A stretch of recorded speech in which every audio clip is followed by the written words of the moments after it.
our speaker today is Luciano Melodia, and his title, as you can see there, is Universal Coefficient Theorem and more Mayer Vietoris sequence for homology of ample groupoids. Please, Luciano, go ahead. Thank you very much for the introduction. So, as was already mentioned, my name is Luciano, and I'm coming from the Friedrich-Alexander University in Erlangen-Nuremberg. And this talk today will be about two major results from my master thesis. I've completed the master thesis in March this year, and the results are on two theorems that contribute to the homology of ample groupoids. So first of all, I would like maybe to motivate a little bit why we are interested in the study of ample groupoids and what they actually are. So considering groupoid homology, one is majorly interested in étale groupoids, and étale groupoids are the groupoids, topological groupoids. So we have groupoid, one thinks often as a small category with invertible morphisms, and a topological groupoid has on top of it a topological structure. And an étale groupoid has its structure maps as local homeomorphisms. Okay, this is kind of the more general setting. And the question there is, there are homology theory I can compute for these objects. They arise naturally in C-star algebraic settings as invariants of them by the HK conjecture. So there's a certain conjecture that postulates under certain conditions isomorphisms from zeroth and first K groups to this homology theory. So this is why one is interested into the homology theory. Now, historically, one starts with the most simple possible groupoids, so the ones where the unit spaces are discrete, and then tries to generalize. And the next more complicated step would be to have a space that is not discrete, but just slightly, so it will be totally disconnected, and maybe have some nice separation properties, so being Hausdorff, and give some nice properties to describe the functions on them. So have, for example, local compactness. And this precisely will be the ample groupoid. So this is our setup. Now, in this setup, a homology theory exists in two realms. The first is in constant coefficients. So computing the homology theory in some abelian group, for example, or a ring. The second one is computing it on sheaves. This is the one we do not talk today about. So we talk about the one with constant coefficients. And when we have constant coefficients, let's say in abelian groups, from the classical algebraic topology, we know the universal coefficient theorem. So for singular homology, for example.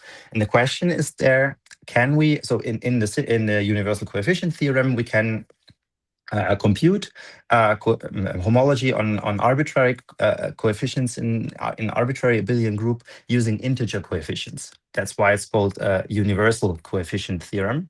And the question is, do similar results exist also for the ample groupoid homology?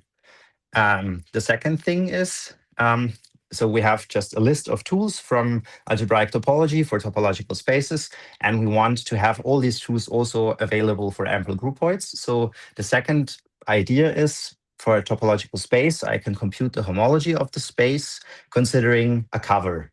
And I considered a cover in such a way, such that all the cover pieces have very simple homology or well-known homology, as well as the intersection. And from the cover spaces and from the cover pieces and the intersection, I can reorganize the homology of the entire space. This is what Mayer Vietoris does. So this is a long exact sequence which computes precisely this thing. And we called this sequence for the ample groupoid case for a particular reason Moore-Mayer Vietoris sequence. So we proved that it also exists under certain conditions, which we need to impose on the abelian group. But then we can do something similar with very similar conditions. Today, I would like to talk about these two results. motivate them a little bit and show the difficulties that I had proving the results and how I did it. Okay. So what are the agenda? What is the agenda roughly?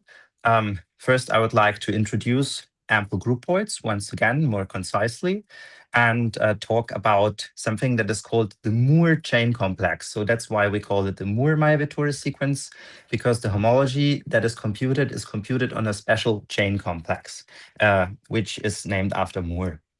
And the second part of the talk will be about the universal coefficient theorem. So the universal coefficient theorem could be proven for discrete abelian groups. And we, of course, asked ourselves what happens if we take not discrete abelian groups as a coefficient group, and what goes wrong, and is there any possibility to recover the universal coefficient theorem anyways? And we will discuss these things. And the very last part is the Moore-Mayer Vietoris sequence, where I present the sequence. And if we have still some time left, maybe I will show one example for it. Okay, let's start with the ample groupoid homology. So what is the object of investigation? So as I said before, we consider a topological groupoid. The topological groupoid will be our groupoid, which will be denoted by this curly G, and we have some topology on it. And one can think of it as a small category with invertible morphisms. Okay, that's one possibility, but it's much nicer. So if the morphisms are invertible, I have a source and a range for every morphism. One can think of the source and the range as maps from G into G0. G0 will be the unit space. In the literature, one finds often the unit space denoted like this. For a very precise reason, I denote it like this, because this coincides with the notation on the chain complex, which we will build in a second. So I don't need two notations for the same object. Okay, I can talk about source and range. If the morphisms are invertible, I can talk, of course, about the inversion. And I can, if I have a unit space, I have a unit map that sends every element to its endomorphism. So these are kind of the structure maps one would like to think about when one considers groupoids. And there's the very last one, which I need, which is the multiplication. And the multiplication is partially defined. So G lower 2 will not be the Cartesian product of two copies of G, but a certain fiber product. And this fiber product should be constructed in a way such that the source and the range map of two compatible elements agree. So the space of composable pairs are just the tuples here, such that the source of the first corresponds to the range of the second. So I go along H to a certain destination and then start with G. And so the range of H should correspond to the source of G. So that's kind of the idea we have to have in mind. And that's why I can explicitly give formulas for S and G. So one can think of I go, so for the source map as G, I go first G, and then I come back to the sink. So I come back to the source. And RG, one has to go back, and then I go forward, and then I'm at the target. So I can explicitly give S and R. Okay, and these maps here, U, M, S, R, and the inverse are continuous if we talk about a topological groupoid, and they should satisfy certain groupoid axioms, which we will need in a second to operate with it. These axioms are slightly redundant. So one can state them much more shorter. One needs just 4 of them, actually. But it's much nicer to teach them in this way, and it's much nicer to compute them in this way. So one sees directly when which of these rules applies and what moves are allowed when one computes within a groupoid. So for all the units here, the range maps and the source maps just give the unit itself. So doesn't do anything. And this is precisely what one expects if I have the endomorphism. So if I send an element to this endomorphism, right? Source and range are always X. So for G2, if I apply the range on the left of an element of the groupoid and the source on the right of an element on the groupoid, it doesn't do anything. So the source of gamma will be applied at the source of gamma. So nothing should happen. And this is kind of the thing that goes along with intuition. G3 tells us that I can compose on the right the range with the inverse, and then I get the source. And the same thing applies to the source.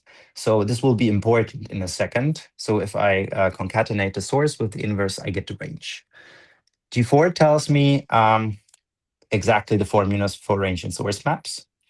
G5 is for multiplication. So if source of A and range of B correspond, I'm able to multiply them, right? Because multiplication is then well defined. And then let's say I go along beta and then along alpha. The range of this will be here. So this is precisely the same thing as just the range of alpha. And if I go along beta and then come to alpha, and then the source of this here is the same thing as the source of beta. And G6 tells me that I have associativity. So whenever I can multiply the two, I can rebracket. Okay, these are this is my setup. So these are topological groupoids. Now I need to specify a little bit more. I need to have étale groupoids. So étale, for étaleness, I require that the source is a local homeomorphism. So this is precisely the same thing as requiring that the range is a local homeomorphism, because it can re-express the range by the source concatenating with the inverse here. And the inverse is a local is a homeomorphism. So the concatenation will be a local homeomorphism again. This is an étale groupoid. And now we come to the ample case. So an ample groupoid is an étale groupoid that is locally compact, Hausdorff.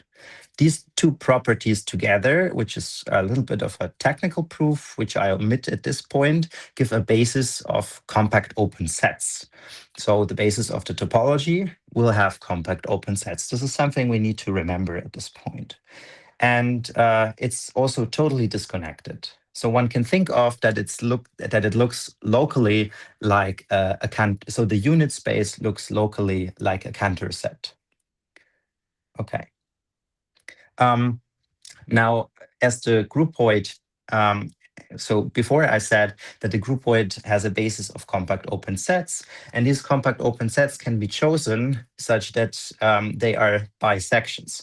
So R and S are the range and the source maps are local homeomorphisms. So composing with U, if I have something like this, I get the identity on this U. So this way I have a section, and the same thing applies to S. So these sets here in the basis are bisections. So sections with respect to two maps. So, and these bisections form a basis of the topology. So this is our ample groupoid. Okay. Now we need to discuss how we construct a homology theory on these ample groupoids. And to construct a homology theory, we will need to construct a chain complex. So we need to attach somehow abelian groups to it and have some descending phase maps for these abelian groups to establish the chain complex structure. So let's start for the abelian groups. Thinking of A being an abelian group, we could equip A also with a topology. And then the most natural thing to do is just consider continuous functions between Gn, which will be n composable elements. So all the morphisms that are n composable, for n equal 2, and with coefficients in A. And G shall be ample in this case. Okay, we can do this for Gn, Gn minus 1, Gn minus 2, so for lower composable morphisms. So this way we might get something as of a chain complex structure. And we consider compactly supported functions to control what the functions actually do. So we will see in a second, if we would omit it, I would need to have to guarantee some convergence and so on. And all these things fall apart if we take compactly supported functions. Of course, the homology theory sees, in a certain sense, less of the space, but this is something we need to worry about later. So this is the construction that was also investigated in the literature. Now, one little thing is that I've added here, we need to, for an ample groupoid or for an étale groupoid in a more general sense, the fibers are discrete. And we will have something like this. So we will map from the compactly supported functions on Gn to the ones on Gn minus 1. This will be our chain complex and so on Gn minus 2 and Gn minus 3 and so on. And we will go from the left side to the right side using a push forward. So if we push forward, then we sum over fibers. And these fibers have a very interesting property in the étale case. So we will see this in a minute in all details. But I want to talk first about the fibers. So a fiber as a subspace will be discrete. So if I consider the fibers here of a certain point, and let's say U is an open neighborhood, and all of them are within this open neighborhood, and I choose U such that F is a local homeomorphism on it. If I have 2 points on U, and they are the same, of course, because they are in the fibers of Y, they are equal to Y. But F is injective because it's a local homeomorphism. So it's injective on U. So automatically I get X equal to Z. So considering this as a subset for such open sets, I have this as open set and this being just the singleton X. So it's discrete as a subspace. Okay. This is very important because we will see in a second that the phase maps that we will define to jump from one chain group to the lower one are composed by local homeomorphisms. So they are local homeomorphisms. And the same holds for the degeneracy maps, which go the other way around, from the nth chain group to the n plus first chain group. So if they are homeomorphisms, their fibers behave, local homeomorphisms, their fibers behave in the precise way I have stated previously. And then if I push forward, I have something that will be defined on something, an intersection of something compact with something discrete, which gives something finite. So I have a very good control over the fiber sums. So this is the motivation behind it. And this fiber sums will be then, of course, all defined over something that comes from these compact open bisections. And because for the universal coefficient theorem, we will be interested into this object. So the compactly supported functions with coefficients in Z. This will be generated by characteristic functions on compact open bisections. So this will be locally constant, locally trivial functions. Okay. Let's start to describe the scenery in more detail. So if we want to compute the homology, we need to have a nerve. We need a simplicial space where we can compute homology on. And the simplicial space will be, as indicated before, the n-composable elements of the groupoid. To build a simplicial space, I need 2 more maps which fulfill the simplicial identities. We will see in a second what they are. And these maps are the phase maps, di, and the degeneracy maps, sj.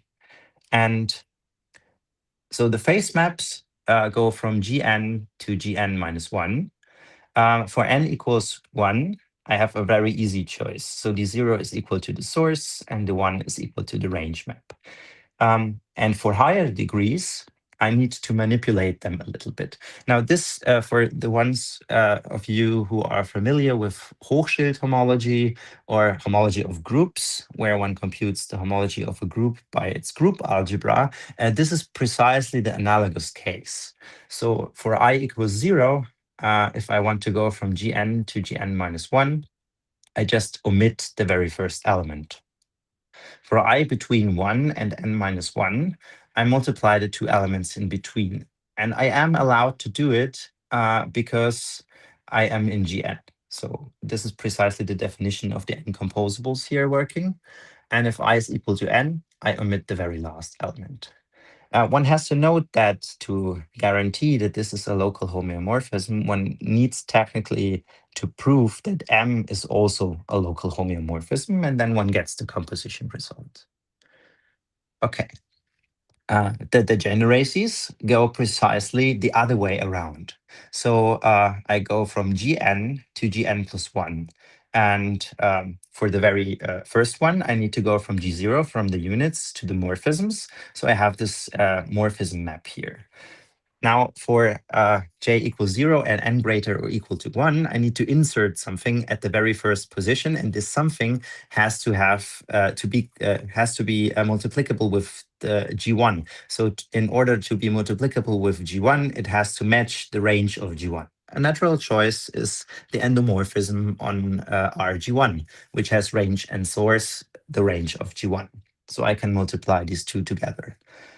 For the middle terms, I do the same thing at the I plus first position. And for the very last one, I just need to take the endomorphism on the source because I want to multiply with this element here. And here's a general definition of Gn, where I need to guarantee for n composability that the source of Gi is equal to the range of Gi plus 1. Okay, that's the nerve. Now we need to construct the chains. So we construct them functorially. So the compactly supported functions, continuous functions with coefficients in some group, abelian group, topological abelian group in our case, is a covariant functor. So I can apply the functor to this simplicial space here. And what I get is this sequence. Sorry, Luciano, may I Yes. interrupt you? Yeah. You're going too slow on very elementary matters that most of the audience already knows very well. Yes. And we are afraid that you are not going to finish the 28 slides in time. Okay. Yes. Right. Then I can. Okay. Then I'm very sorry for this. Then I skip a little bit the more elementary stuff, and then I go straight to the next section. So, okay. Then I speed up. Yeah. Thank you. Okay. So one thing with the boundary is, so the boundaries are defined by the alternating sums this way. And so this will be finite and well-defined because this is something finite, something compact intersected with something discrete. Okay. Now, we can maybe skip here also forward. So if I have a discrete abelian group, G is ample, this is our setting. We consider the fibers. So the fibers are clopen sets. And the image of F will be then finite if A is discrete. This is also maybe something important to know. Then the functions on some discrete group will be locally constant. This you might also know. So there's a very simple argument to see. So the main setup is G is ample, the DIs are local homeomorphisms, and the fibers are discrete. Okay. So this set, we remember, is finite, and the push forward is well defined. And yeah, this can be also skipped, maybe. Yes. Sorry. I didn't mean you had to run. No. Okay. Yeah, I try to find something in between. Yeah. Just do not dwell on very elementary matters. But one question is, yes. You started off with coefficients in a general topological abelian group A. Yes. Yeah. And at a certain point, you said A was discrete. It's discrete, yes. Because so it will be discrete until the end of the talk? No, it's just discrete for this So I just wanted to point out what happens if it's discrete, because for the universal coefficients, we will be in the discrete setting. Yes, so we have two things, the Mayer Vietoris one, there it's not discrete, and the UCT, there it is discrete. Okay. Okay. Good. Okay, then I try to find a good pace in between. So we have a compact support, and we might observe that the support of this push forward lies within here. So here's a small argument to verify this, but this is quite easy to see. Okay. Now we need to define more chains and more boundaries. There are two tricks to define them. So what we need is we have the boundary operator, and the boundary operator is defined by these alternating sums using the push forwards. We need to verify that this really is a boundary operator. And there come two things together. First, simplicial identities. Second, functoriality of the push forward. This is something I wanted to show because it's quite nice. It's not written down in details in the books. And one gets, so the computation of this boils down at the very last line of the computation to this sum here. And what we immediately see is I can use at this point functoriality of the push forward and then simplicial identities. And then I get, in fact, that the boundary operators are 0. So if we have checked everything that the mechanism works, we have, in fact, a chain complex. Okay. Now we can start with the results. So the preliminaries are over. The universal coefficient theorem and the groups here, the coefficient groups are in fact discrete. So here once again, G ample, A discrete. And what we figured out is the question was then if we have some short exact sequence which looks like this. So this might be very familiar to you, except for the very middle term. This is very analogous to the universal coefficient theorem from topology, except that I need to define what the iota and the kappa are. And we need a certain isomorphism to define them, which I show you in a second. But let me tell you that this short exact sequence does exist for discrete coefficients, and the sequence splits, though not canonically. And this is because we can, in fact, apply the universal coefficient theorem from algebraic topology up to a certain isomorphism. And the existence of this isomorphism is precisely, it does exist if A is discrete, and in some cases, even if A is non-discrete, but they're not very interesting, and we will see which cases these are. Okay, so we consider the functions from the compactly supported functions from Gn to A. Since A is discrete, we recall that the support is compact and the image is finite. So we see, we can take all these pre-images here, and these sets here, the Ki are clopen sets because the Ai are also closed and open. So each Ki is clopen. The Ki are as pre-images pairwise disjoint, and I can write the support as such a disjoint union of these Ki. And the functions then become such a sum. So I have finitely many such coefficients and the characteristic functions over these Ki.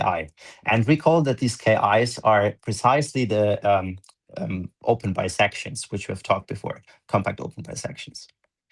Okay. Therefore, I get a canonical map.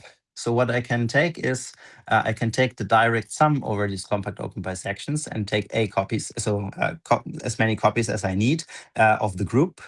And I map them to the compactly supported continuous functions from Gn to A. And I take such a sequence with finitely many entries being non-zero and map it to this sum here, which is also well defined because I have just finitely many entries being non-zero. So, and in this way, I can, as we have seen before, I can map this to all of the functions. So this map is surjective. It is also injective because if the sum here is equal to 0 with the Ki pairwise disjoint, then evaluating at any G gives AI equal to 0. And it might be also easy to see that this is A linear. So what I get is actually an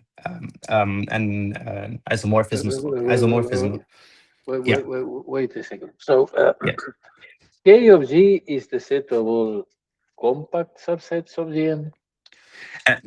These are, so what I need here is in principle the basis of the topology. And okay. Yeah. Okay, So, the and these are basis the compact. Yeah. compact opens. Yes. So these But bisections. yeah, but okay, but in the left, can't they have intersections? So two different bisections, Yes. K1 and K2, could intersect, Yes. and does that not affect the injectivity of the map? It does. So Because what? you need Ki pairwise disjoint compact open, right? Yes. And two in the basis need not But be it's. disjoint. Uh, Maybe you have to divide the sum by the relation that disjoint the summands corresponding to disjoint yes. So case when go to 0. yeah. So if I have a discrete group, when so I can write this precisely as this sum. So this division, I have this at a very last slide. So I've computed this explicitly. So one can construct it such that I have disjoint pairs of such KIs where nothing where nothing interferes with the injectivity. So this is a computation I have also in the slides, which I can show later if you like. Okay. So if there's still some doubt, I come back to it at the end of the talk. Is this okay? Okay. Okay. Okay. So if we have such thing, then so the KIs are pairwise disjoint. So I get this isomorphism. Then I can write the image of the function as something like this. The sets. Okay, this is also known. And what I want to have now is I want to see if I can have something that is continuous into this functions. So I need a chain level identification, because what I want to do is I need somehow to compute the coefficients in A with coefficients by Z. So how do functions from the compactly supported functions from Gn to Z look alike? So if A is discrete, I can, so the core point is that these functions are locally trivial. So on these compact open bisections, these functions have a constant value. If I have such thing, I can describe them as such sums over the characteristic functions here with these coefficients, okay? And I can say that they are continuous because I can extend by 0. Extension by 0 means that this part and this part, this function can be written as this distinction here, and this is clopen. So this is also clopen, so all the pre-images will be also open of open sets. The pre-images of open sets will be open, so the function will be continuous. And just in this way, I can define a canonical Z bilinear map from here, tensored with A, to here. So I take just the function tensored with A, and here I have multiplication. Okay, that's the idea. So phi of Gn will be surjective and injective, since this function will be then free in the same way I've seen before on the characteristic functions on these compact open bisections on Z. Okay. And if I get this, I get such an isomorphism for discrete A, because at this spot here, then I will have a direct sum of copies of Z tensored by A, which will be trivially isomorphic to a direct sum over A. Okay. So for the phase maps, these push forwards are z-linear. So the last thing I need to check is if this intertwines with the boundary operator. And why do I want to check this? Because I want this to be a chain isomorphism. So not only on the level of the groups, but on the level of the chain complex. And this is in fact the case. So what I get is an isomorphism of chain complexes here. And this way, I can take the universal coefficient theorem from algebraic topology, so the classical result, and now I have the chain isomorphism, so I can apply the homology functor in it, and I can get an induced isomorphism on homology. So I can concatenate here and concatenate with the inverse at this point, and then I can reconstruct from this group this short exact sequence. So that's kind of the idea of the UCT here. So what I use is this chain isomorphism here. Okay. The sequence is natural in G and in discrete A, and in general for non-discrete topological abelian groups, we should not expect such a UCT to work. So because the Moore homology does not need to satisfy such a UCT. So why is this the case? What have we investigated in here? So if X is locally compact, totally disconnected in Hausdorff, so all of the properties that our ample groupoid has, we need to consider this map here. And we see that the image of phi of x is somewhere within where the sigma of x is finite. So in particular, the phi of x may fail to be surjective for some non-discrete A. So we get surjectivity if these xi of x are finite, and then we get, because phi of x is injective, we get an isomorphism here. So more precisely, if A is discrete, then phi of x is not an isomorphism, and the converse can also fail. So we have certain scenarios where phi of x is an isomorphism and A is still not discrete. For example, if we choose our space to be discrete in a very specific form. So maybe two examples. If A is non-discrete, then the surjectivity can fail even for compact, totally disconnected spaces with basis of clopen subsets. So if one considers the 1/3 Cantor set, for example, and considers an embedding from the Cantor set onto 1/3 Cantor set onto A, and A will be the real numbers with the standard topology, for example, then X is in fact compact, it's Hausdorff, it's totally disconnected, and so on. But the image is not finite, so I have no chance that phi of x gives me an isomorphism here, because it's not surjective. If I take the groups here to be real with the standard topology, and I take my space as one point space with the discrete indiscrete topology, then the one point space is locally compact, totally disconnected, Hausdorff, and compact open. And the continuous functions from this one point space will be trivially z. From the coefficients in A will be A. And here then I get a copy of Z, which will be just isomorphic to A. And under these identifications, I have still a standard isomorphism. Okay, now to the second result.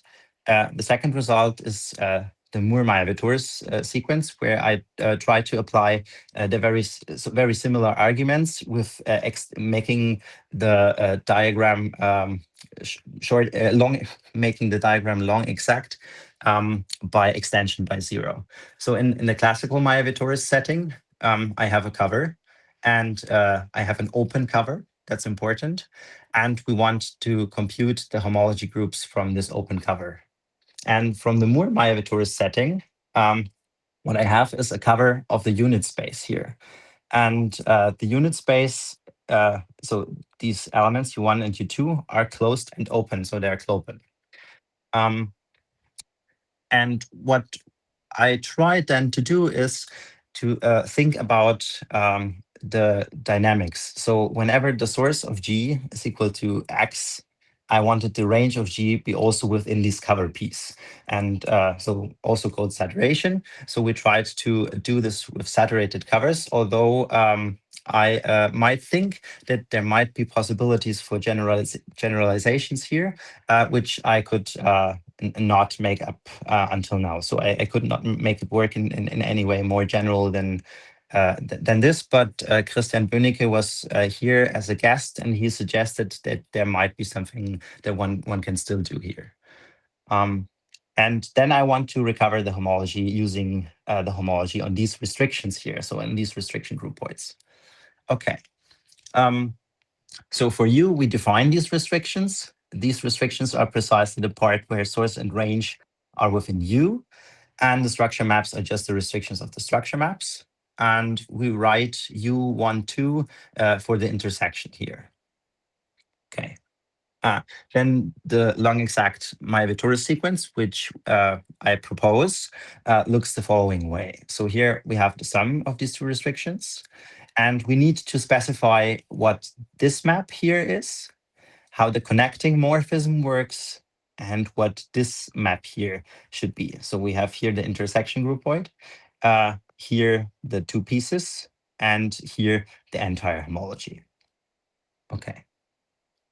So let's take a look at the very first map at HN alpha bullet, which will be this map here. Okay. So this here, these iotas are open embeddings, hence they are local homeomorphisms.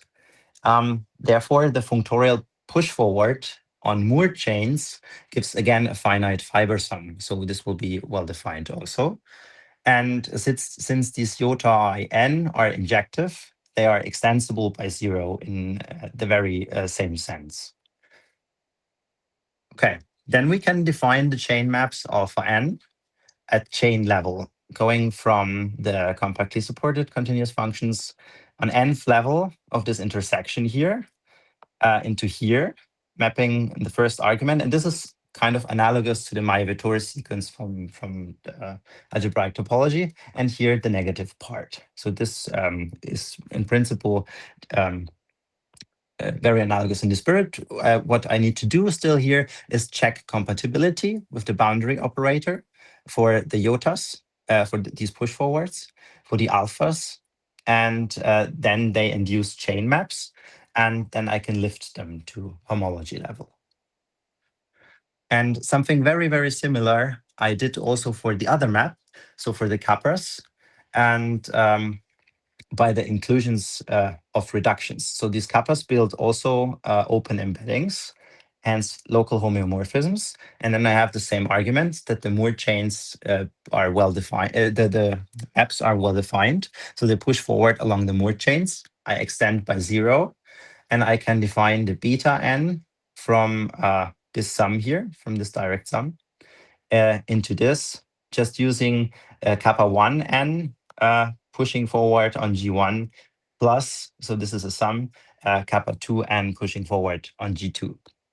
Again, I need to do some computations to guarantee that they are well defined. So compatibility with the boundary maps, and then this induces a chain map, and I can lift it again onto homology. So what I still need to fix is the boundary, the connecting morphism for from the short exact sequence. So one thinks of this here as one short exact sequence, a second short exact sequence, a third, and so on. And we need to build the connecting morphism here.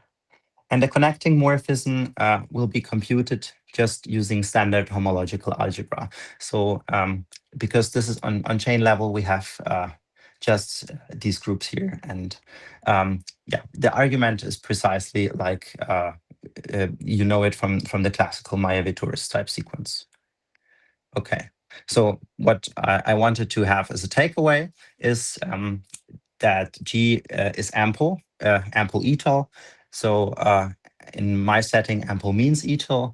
A is a discrete abelian group, and the Moore chains here with the boundary are defined this way. And if I have this, I have guaranteed two structural results.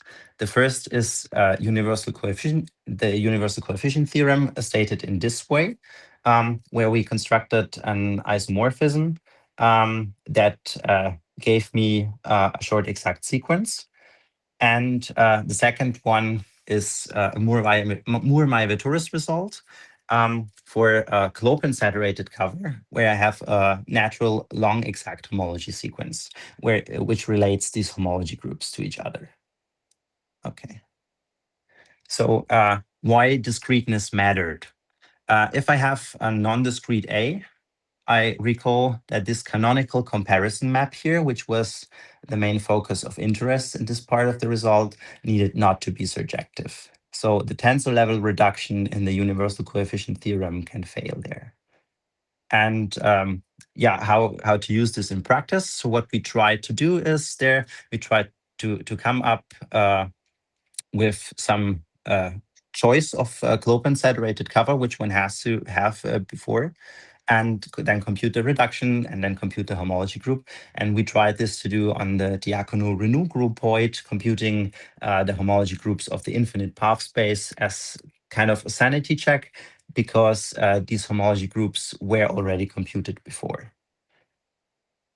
Okay. So thank you very much. I rushed a little bit, but maybe we can come back to the question and clarify them at this point. Yeah. So what I was saying is, Yes. I mean, in the n term of your complex, Yes. it is true that every element, since it's locally constant, it Yes. writes as a sum of a linear combination, rather, Yeah. of characteristic functions of Yeah. disjoint compact open bisections. Yes. That much is true. Now, this means, what this means is that so the nth term of your complex is not the direct sum, but Yeah. the union, or if you will, the colimit of Yeah. all these direct sums over the disjoint of the collections of disjoint compact open bisections whose union is uh, the whole thing. But Yeah. okay, but this Yeah. is enough to show that the nth term of your complex with coefficients in Z Mm-hmm. is flat as as a Z module, because it Mm-hmm. is a colimit of free modules and therefore flat modules. Mm-hmm. And since each of the modules of this complex is flat, so is the image of the boundary map, because the image of the boundary map is a Yeah. Z submodule. Yeah. Okay, so you have, by what you showed, Yeah. the complex with coefficients in a general discrete abelian group A Yeah. is the tensor product of A with the complex with coefficients in Z, right? Yes. Okay, and the complex with coefficients in Z is a complex of flat That is. Z modules, Yes. so that the image of the boundary maps is flat. Yes. Therefore, you can apply the Kunet formula, which you can find, for example, Yes. Yes. in Mm-hmm. Weibel's homological algebra book, Yeah. that tells you precisely that the universal coefficient theorem you stated holds. I mean, that gives you exactly Mm-hmm. that. This is, I'm looking at it in the book, is Mm-hmm. theorem 3.6.1. Okay. Now, and then referring to the Mayer Vietoris sequence, Yeah. of course, once you have an exact sequence, a short exact sequence of complexes, you have a long Yeah. exact sequence of homology. Yes. So Yeah. I Absolutely. guess the whole point of is to show that if you have two clopen subsets whose union is the whole thing, Mhm. then you get an exact sequence at the level of the chain complexes.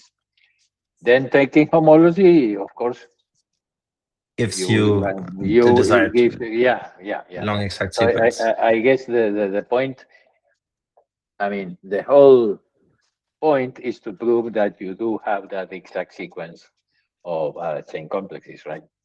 Yes. So this is kind of the thing I try to do. Can you repeat the very last part so I can check this after the talk? Um, so Which very last part.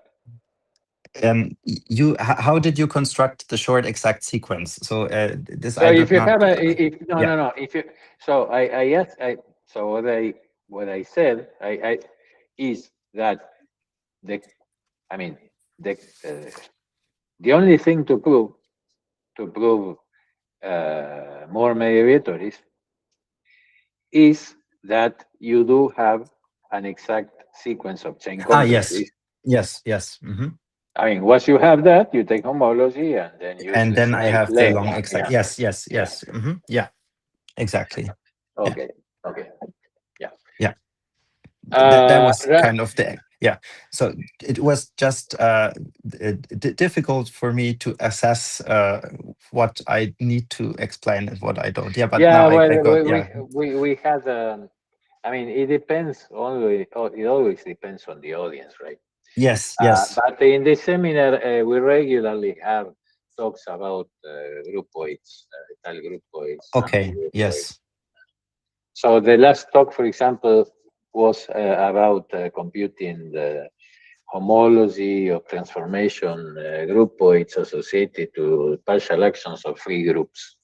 Okay. Yeah, I see. So I mean, it's Yeah, I'm um, very sorry for this. I didn't know. So, no, no, um, it's fine. No, don't worry about hmm, don't worry about that. And one further question: yeah. the problem when you have topological groupoids, Hmm. of course, you cannot expect that the tensor product over Z Yes. gives you the right thing. Yes.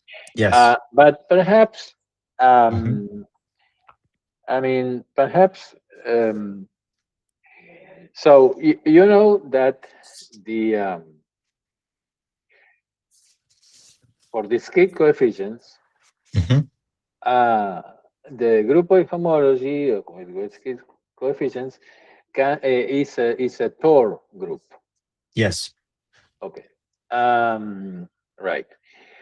Uh, and you, so a way to compute Tor is Hmm. you take a resolution, so you take the Yes. same complex, Pre-resol. Yeah.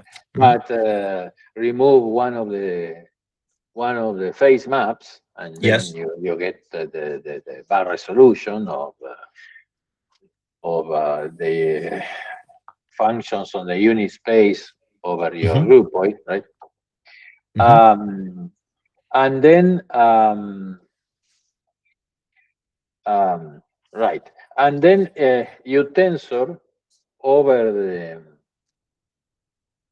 the Steinberg algebra of the groupoid, so the algebra of the groupoid, Hmm. with Yeah.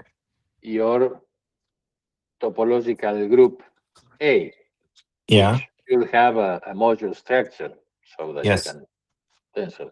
And so perhaps this tensor product does give what you want, not the Okay. one the tensoring with Z. Yeah. Yeah. But this other one, because you are tensoring by something that already has a topology. But you Yes. need that the A, I mean, the topological abelian group you are tensoring with, Hmm. uh, has a structure of a module Yes. over the algebra of the groupoid. Yeah. Okay. I see. Yeah. Uh, Yeah. Hmm. maybe that does work. Um, right. Yeah. I can try. So I would try to compute this down.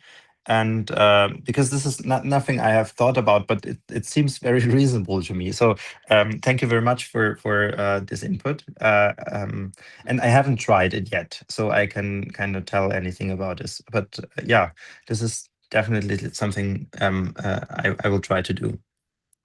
Okay, okay. Well, I have no further questions. Does anyone in the audience have further questions?